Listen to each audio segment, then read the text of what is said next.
Señor presidente de Costa Rica, no puedo despedirlo sin preguntarle una noticia que ha trascendido en Colombia y en diferentes países del continente americano y tiene que ver con esos bienes de las FARC que están investigando en este momento las autoridades tanto en Costa Rica como en Colombia y que ascenderían a 34 millones de dólares. 34 millones de dólares que pertenecen a las FARC y estarían en Costa Rica. ¿Usted qué información ha tenido sobre esto, señor presidente? Solo la que he conocido en los medios.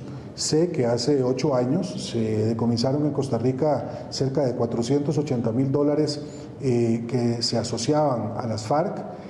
La Fiscalía, el Ministerio Público costarricense ha estado permanentemente en colaboración con las autoridades colombianas, atento a la ubicación de presuntos miembros de las FARC en territorio costarricense, y cuando estos han sido identificados se les ha investigado y se han puesto en el conocimiento de esa investigación de las autoridades colombianas. Costa Rica es un país que en esta materia desea actuar con la mayor transparencia posible. Las investigaciones, si estas se realizaran, podrían facilitar la identificación de esos presuntos recursos y bienes que dícense están allí, pero no tengo más información que la que he visto en los medios, porque en Costa Rica este tema ha sido sorpresivo, no hemos tenido noticias de nuestras propias autoridades que en esos montos y con esas características están en el país recursos de las FARC. Señor presidente de Costa Rica, para finalizar esta entrevista, ¿qué conclusiones le quedan a usted luego de esta cuarta cumbre de la CELAC? En esta cumbre ya el panorama político del continente parece ser diferente. Ya no está Cristina Fernández de Kirchner, por ejemplo, en Argentina. ¿Cómo se sintió, digamos, ese cambio político en esa reunión que sostuvieron hoy los 33 presidentes y algunas delegaciones que estuvieron presentes allí en Quito, Ecuador? Bueno, la reunión ha sido muy positiva. El presidente Correa tuvo la buena idea de colocar el retiro, es decir, el diálogo entre los presidentes y jefes de Estado y de gobierno al inicio de la cumbre, lo cual nos permitió conversar en intimidad durante unas 3 horas y media. Esto facilitó el diálogo, fue un diálogo muy constructivo. Allí en ese marco fue que el presidente Santos presentó la iniciativa de la Comisión de Verificación y Desarme, y por las manifestaciones que ha habido, creo que hay un consenso en cuanto a que la CELAC sigue siendo un espacio necesario para la integración regional, que conviene a América Latina y el Caribe tener un foro en donde podamos exclusivamente los países que conformamos esta colectividad tomar decisiones respecto del desarrollo económico, la lucha contra la pobreza, la lucha contra el crimen organizado, el apoyo a los procesos de despliegue de programas contra el cambio climático, en fin, el conjunto de temas de una agenda que se ha vuelto muy compleja. Creo que los cambios en la CELAC van y vienen, los presidentes cambiamos en una América Latina que se ha vuelto democrática. El presidente Macri no estuvo en la cumbre por razones de salud, lo ha representado su vicepresidenta en un clima muy fraterno, y creo que hemos reconocido que hay diferencias importantes entre los países de la región, que tenemos diferentes formas de acometer los proyectos de desarrollo humano, que hay diferentes ideologías que conviven, y que la importancia que tiene la CELAC es haber logrado crecientes grados de unidad en la diversidad. Presidente, y esa noción de una unidad como la que la CELAC representa es la que continúa siendo la luz que conduce este organismo, que durante el próximo año estará presidido por la República Dominicana. Presidente, usted dice que es una América más democrática. Señor presidente, usted dice que es una América más democrática. ¿En estos encuentros algún mandatario o alguna delegación, por ejemplo, ha llamado la atención sobre la situación de los presos políticos en Venezuela? Sobre la situación, perdón, de los presos políticos, por ejemplo, en Venezuela, ¿ha habido alguna voz? Por ejemplo, en los últimos días escuchamos al presidente Macri de Argentina que hizo una referencia directa a esta situación que se vive en Venezuela. ¿Dentro de estos encuentros ha habido alguna voz, digamos, de los mandatarios que, por ejemplo, haya llamado la atención sobre ese particular? No, en esta reunión nos hemos limitado a la agenda que estaba propuesta desde hace ya muchos meses y ha sido en ese marco exclusivamente que han tenido lugar las discusiones y los debates de los presidentes y jefes de Estado y de Gobierno. Bueno, presidente de Costa Rica, yo le agradezco la amabilidad, usted mismo lo ha dicho, se ausentó de una de estas reuniones únicamente para atender a los televidentes del programa La Noche de NTN 24 que nos siguen en todo el continente americano. Le agradezco la deferencia que siempre tiene hacia el programa La Noche. Muchas gracias.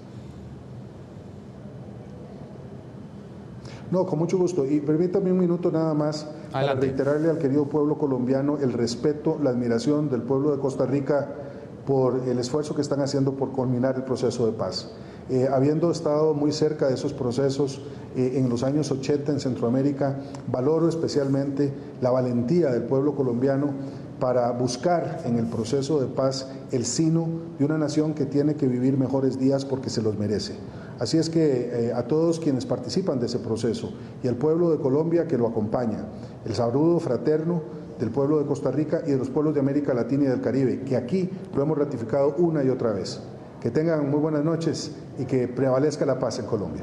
Presidente, muchas gracias. Vamos a continuar con este debate. Está con nosotros Carlos Holmes Trujillo, también está Roy Barrera, senador colombiano. Voy a hacer una pregunta a ambos. Voy a comenzar con el doctor Carlos Holmes. Para usted, ¿la CELAC tiene la capacidad de adelantar esta verificación, de adelantar este monitoreo, tal y como lo aseguró hoy el presidente de Ecuador, Rafael Correa, luego pues de haber inaugurado este cuarto encuentro que sostienen 33 delegaciones y presidentes del continente americano?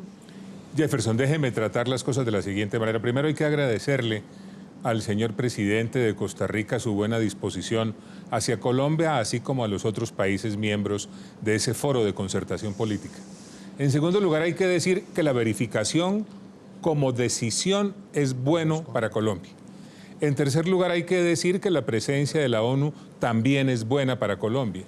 En cuarto lugar, yo querría decir que, con ánimo muy constructivo, además de países miembros de CELAC, debería abrirse la puerta para que participen en el componente internacional del mecanismo de verificación organizaciones como la Unión Europea y la Organización de Estados Americanos. Habida cuenta de que CELAC como foro político no tiene esa experiencia, es bueno vincular al mecanismo organizaciones que sí la tienen y naturalmente la presencia de la ONU es una prenda de garantía.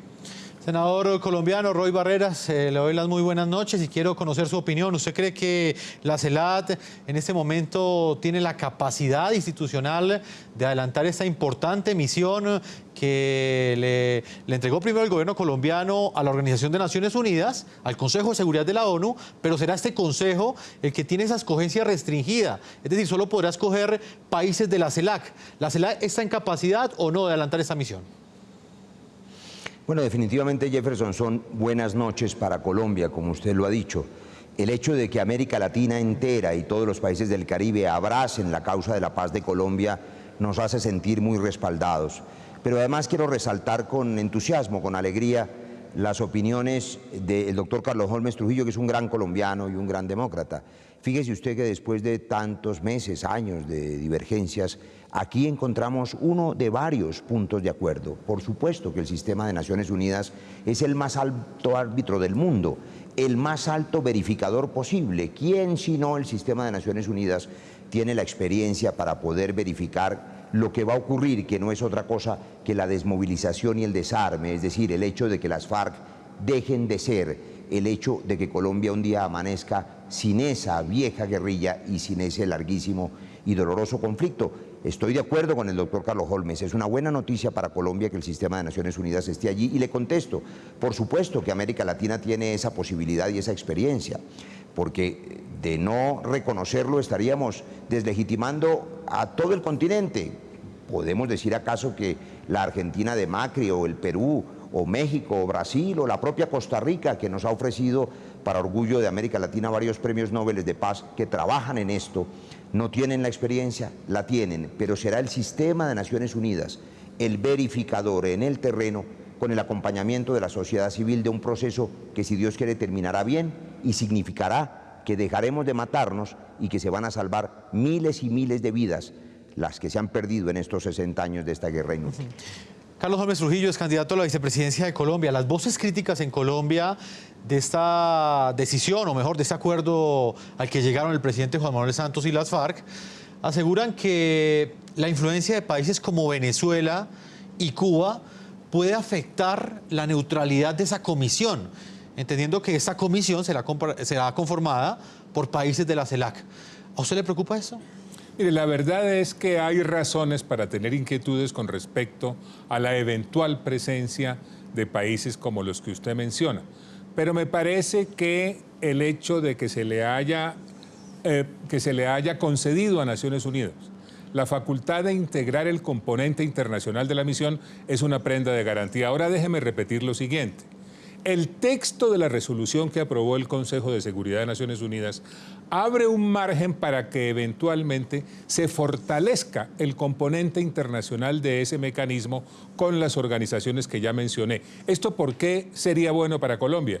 Porque la tarea de verificación requiere capacidad, experiencia, mucho músculo político y económico y total imparcialidad. No es fácil la tarea que tienen, así que entre más fuerte, más vigoroso sea el mecanismo, mucho mejor para esa tarea de verificación. Señor Roy Barreras, ¿qué puede responder usted a estas críticas? Quizás el presidente Juan Manuel Santos dijo la semana pasada, cuando dio a conocer esta noticia, que ningún país limítrofe de Colombia, pues posiblemente hará parte de esta comisión verificadora. Pero también hay muchos que han llamado la atención, por ejemplo, sobre el poder o de influencia que tiene Venezuela, por ejemplo, en muchos países del Caribe. Un poder de influencia que se delimita a partir de esos subsidios que con petróleo le otorga a diferentes países, por ejemplo, como Nicaragua. ¿Usted qué puede responder a ese tipo de críticas que de alguna manera cuestionan la neutralidad que puede llegar a tener esa comisión? Influencia que tenía, querrá usted decir, porque hay que recordar que, por ejemplo, acaba de perder las elecciones regionales y la nueva mayoría en la Asamblea es la Asamblea opositora.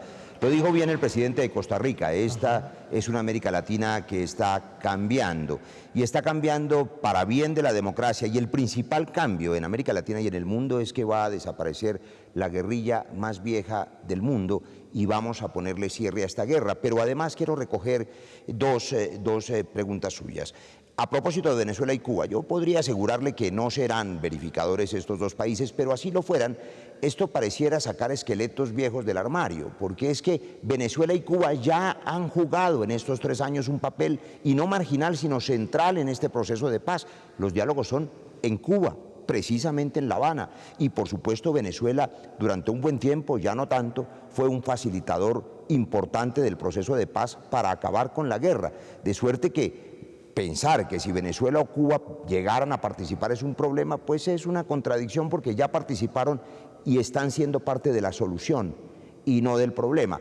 Hay otro esqueleto en el armario que no se ha mencionado en este programa, pero que lo oigo mucho, y es que nos dicen que cuando haya zonas de concentración, las FARC van a llegar a zonas de Colombia desprotegidas y la sociedad civil tendrá esa amenaza.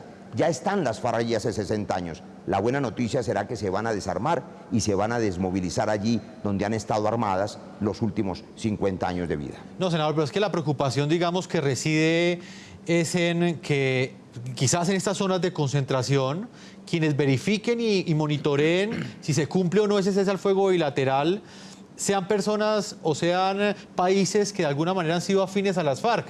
Usted decía que bueno, que ya en ese momento en las conversaciones de paz han estado Cuba y Venezuela, pero es que el escenario ya de un acuerdo, el escenario ya de la implementación, por ejemplo, de un cese al fuego bilateral, ya es un asunto más delicado, porque ya estamos hablando de la soberanía colombiana.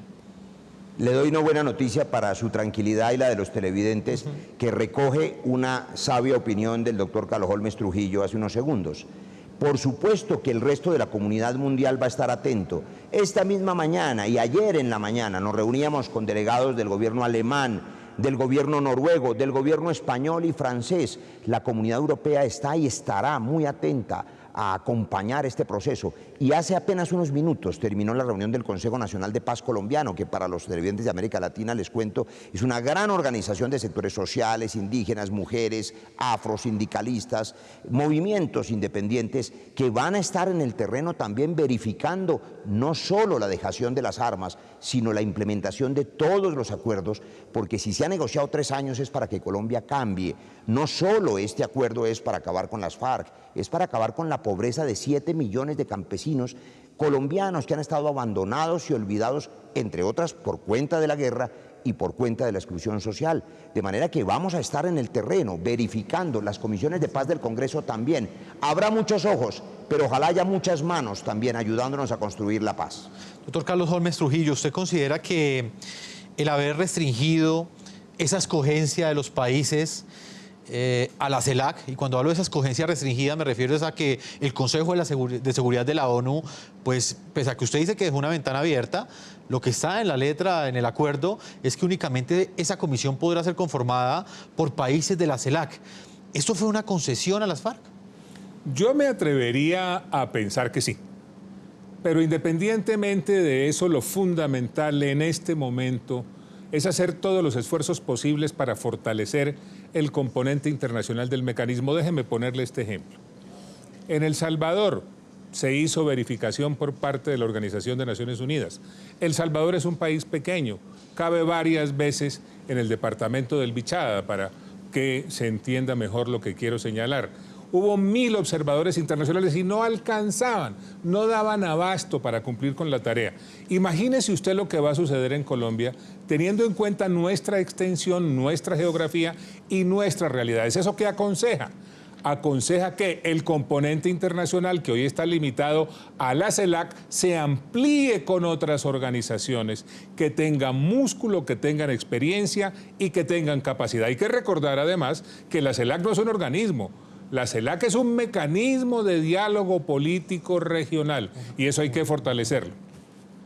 Senador Roy Barreras, ¿cuál es su opinión? ¿Fue esta una concesión a las FARC, teniendo en cuenta que habían otros escenarios, otros mecanismos, como por ejemplo la Organización de Estados Americanos, donde por ejemplo había presencia de Canadá y de Estados Unidos, a diferencia por ejemplo de la CELAC? Pero le quiero contar, el gobierno de Canadá está apoyando y acompañando este proceso y el gobierno de Estados Unidos también lo está haciendo. Hace apenas un par de días el presidente Obama reiteró su compromiso con la paz y el ejemplo para el mundo que está dando Colombia. Claro, Estados Unidos y Canadá también están acompañando el proceso. Y a propósito de El Salvador, hay 2 diferencias frente a lo que dijo el doctor Carlos Holmes. Primero, en El Salvador había verdaderamente una guerra civil. Y segundo, cuando se acudió al sistema de Naciones Unidas, entonces era para que ONU ayudara a encontrar una solución. Aquí es al revés. Aquí encontramos una solución, que es el acuerdo de paz, lo llevamos a la ONU para que lo verifique, con además otra diferencia. Estamos hablando de la desmovilización de 10.000, 12.000, 8.000, el número varía, de combatientes de las guerrillas. Por supuesto, ojalá haya 10.000 verificadores, 1 por cada desmovilizado. No sobrarán, pero no harán falta. Muchos ojos, mucha sociedad civil, mucho movimiento social y muchos ojos internacionales van a estar atentos, porque esta paz ya no es solo de Colombia ni de todos los colombianos, es una paz del mundo. Mire, un mundo adolorido, incendiado, con guerras en todas partes, recibe con ilusión y esperanza que por lo menos una de sus guerritas dolorosas y largas, que llaman conflictos de baja intensidad, se apague. Es una buena noticia para todos y ojalá, ayer le enviamos una carta, y quiero compartir eso con los colombianos que están fuera del país, en otros países de América Latina, al expresidente Álvaro Uribe, para que acompañe con el Centro Democrático, de quien ha sido dirigente insigne el doctor Carlos Holmes Trujillo, y lo es todavía, una figura nacional, el proceso de paz. Estamos a tiempo y los necesitamos.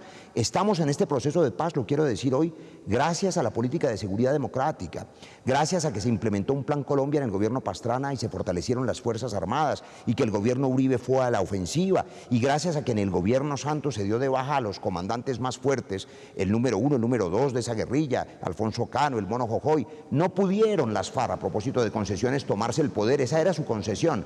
Por eso se sentaron a la mesa. Senador. Entendieron que los colombianos les damos oportunidad si dejan las armas, y eso es lo que va a ocurrir. Vamos a hacer una primera pausa a comerciales. Cuando regresemos continuaremos analizando desde 2 ángulos de la opinión diferentes esa formalización que hoy ha logrado el presidente Juan Manuel Santos en la CELAC, ese apoyo que delegaciones de 33 países que asisten en Quito, Ecuador, a la cuarta cumbre de la comisión del encuentro de la CELAC, le han manifestado al presidente Juan Manuel Santos ese apoyo para conformar esta comisión. Vamos a una primera pausa a comerciales. Cuando regresemos estaremos con Carlos Malamud, investigador principal de América Latina del Real Instituto Elcano de España. Vamos a estar hablando del papel que jugará la CELAC en la verificación y en el monitoreo de ese eventual cese al fuego bilateral y la dejación de las armas de las FARC. Una pausa y ya regresamos a la segunda parte de este programa La Noche. Ya regresamos con La Noche.